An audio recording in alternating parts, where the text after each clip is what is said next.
Hello guys, ये है not set 11। हम नॉट सेट 11 की प्रिपरेशन के स्टार्टिंग करने जा रहे हैं, जिसमें कि हमें पता है कि नॉट सेट 11 हमारा सितंबर में होने वाला है और अभी मार्च चल रहा है। तो मैंने कुछ ऑनलाइन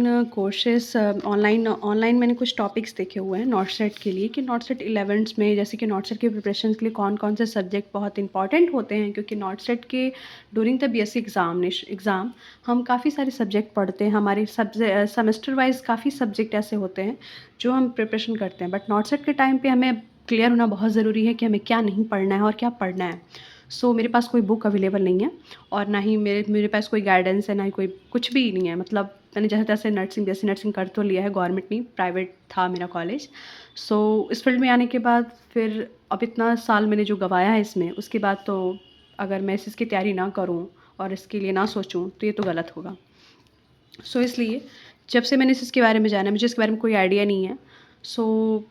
मेरा जो भी मैंने इससे जानी हूँ कि ऑनलाइन ही सर्च करके जान पाई हूँ कि नॉट सेट क्या है, इसके एग्ज़ाम कैसे होते हैं और क्यों करते हैं, कब करते हैं इसके फॉर्म, और एग्ज़ाम कैसे होते हैं, किस बेस पे होते हैं, सब्जेक्ट कौन-कौन से आते हैं। मैं कुछ शेयर करना चाहती हूँ, जो कि बुक नहीं है मेरे पास, तो मैं उतने अच्छे से नहीं जानती कि मतलब क्या मुझे बताना चाहिए, क्या नहीं। और बुक का नॉलेज है, मतलब 2-3 बुक हैं, जैसे कि एनक्लेक्स हो गया, टारगेट हाई हो गया, और ये सब मैं 2-3 बुक्स को सुना है मैंने।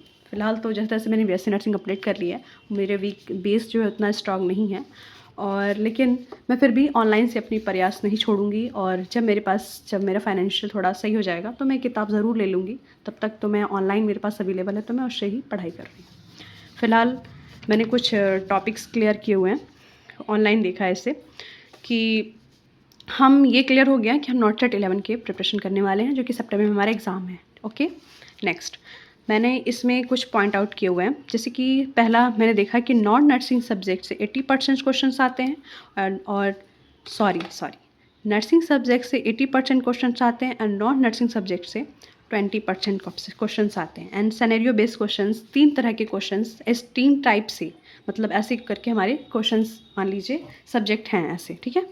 पहला हमें देखेंगे कि नर्सिंग सब्जेक्ट, जैसे कि बीएससी जब हमने स्टार्टिंग में किया हुआ है, मतलब फर्स्ट सेमेस्टर, सेकंड सेमेस्टर, और जो सेमेस्टर वाइज जो हमने कंप्लीट किया उसमें तो हमारे सब्जेक्ट्स जो रहे होंगे, इससे तो हमें कुछ याद आ ही रहा होगा कि हमारे सेमेस्टर वाइज क्या क्या सब्जेक्ट रहे। जैसे कि फर्स्ट सेमेस्टर में हमारा फंडामेंटल ऑफ नर्सिंग था, एनाटॉमी एंड फिजियोलॉजी रहा ही था।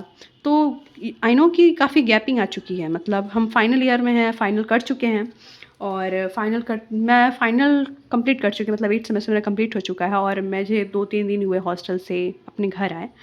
मैंने सोचा कि इस चीज़ के लिए मैं तैयारी कर रही हूँ। ओके, तो मैं ज़्यादा डिस्कस नहीं करूँगी फालतू चीज़ों पे, क्योंकि काम की बातें ज़्यादा अच्छी लगती हैं मुझे। मैं खुद ही कोई वीडियो देखती हूँ तो मैं चाहती हूँ डायरेक्ट टॉपिक पे बात आए, इसलिए मैं ज़्यादा डिस्कशन ना करके जो काम की बात है मैं उस पर करना चाहूँगी, ठीक है। पहला, फंडामेंटल ऑफ नर्सिंग, ठीक है। एमएसएन हो गया, ओबीजी हो गया, community health nursing, medical health nursing and child health nursing, anatomy physiology and pharmacology and nutrition and diet genetics, ठीक है। मैंने इसमें जो डेट डाले हुए हैं, मतलब कि ये जो डेज डाले हुए, सॉरी डेट नहीं, डेज जो 10 से 15 डेज़ में मैं इन सबको कंप्लीट करने वाली हूँ, ठीक है। ऐसे ऐसे करके मैं 10-15 दिन जो भी लगाऊंगी इन सबको, सारे सब्जेक्ट वाइज को मैं करने वाली हूँ, और इसको सिर्फ ऐसे नहीं कि सब्जेक्ट की तरह, मैं ऐसा समझूंगी कि नॉट सेट बेसिस के टॉपिक्स को उठा के मैं पढ़ने वाली हूँ, ठीक है। तो पहला हो गया हमारा नर्सिंग सब्जेक्ट, जो कि 80% आता है।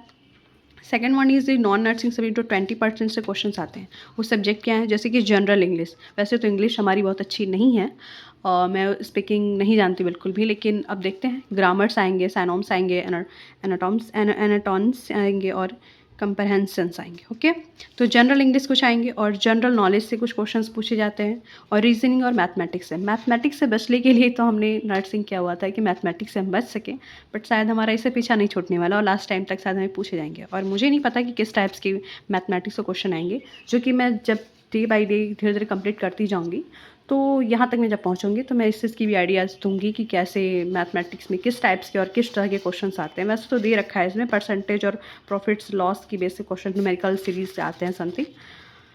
भगवान का लाख लाख शुक्र होगा कि अगर ज़्यादा मैथमेटिक्स ना हो हमारे लिए। और सिनेरियो बेस्ड क्वेश्चंस आते हैं, जैसे कि इमेज बेस्ड क्वेश्चन पूछते हैं और केस स्टडी लाइक क्वेश्चंस आते हैं, ठीक है। ये हमारा पूरा बेस है, जो कि इसी बेस पे हमें तैयारी करनी है सर। ये हमारा सिर्फ एक छोटा सा फॉर्मेट है जिस पे सब्जेक्ट नॉन सब्जेक्ट और सिनेरियो बेस्ड क्वेश्चंस जो हैं, मतलब क्या क्या हमें पढ़ना है।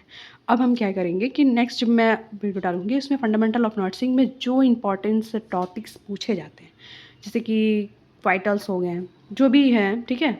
वाइटल्स हो गए हैं और पोस्ट ऑपरेटिव, प्री ऑपरेटिव्स, या जो भी समथिंग लाइक जो भी क्वेश्चंस आते हैं, टॉपिक्स जो भी होंगे, मैं उसके जो टॉपिक्स पहले डालूंगी, फिर उस पर एक एक करके अच्छे से डिटेल्स में अपने सेल्फ नोट से आपको बताती जाऊंगी। अगर आपके लिए हेल्पफुल होगा, दैट्स योर चॉइस। मैं कोई फोर्सफुली कुछ भी नहीं कि बस इतना ही कि ये खुद के प्रिपरेशन नोट्स आपको आपके लिए ये चीज़ करना चाह रही हूँ, ताकि जो मेरी तरह हैं, जिनके पास सही बुक अवेलेबल है, जिनको बिल्कुल भी आइडिया नहीं है, अभी बीएससी नर्सिंग कंप्लीट करके ही आए हैं, तो ये उनके लिए ईज़ी है, जो मेरी तरह बिल्कुल भी समझ नहीं सकते, नहीं समझ पा रहे हैं, या फिर नहीं बता पा रहे हैं, नहीं समझ पा रहे हैं क्या करना है, किस तरह से पढ़ना स्टार्ट करूँ। तो ये बस एक मेरा छोटा सा तरीका है, अच्छा लगे तो। Thank you.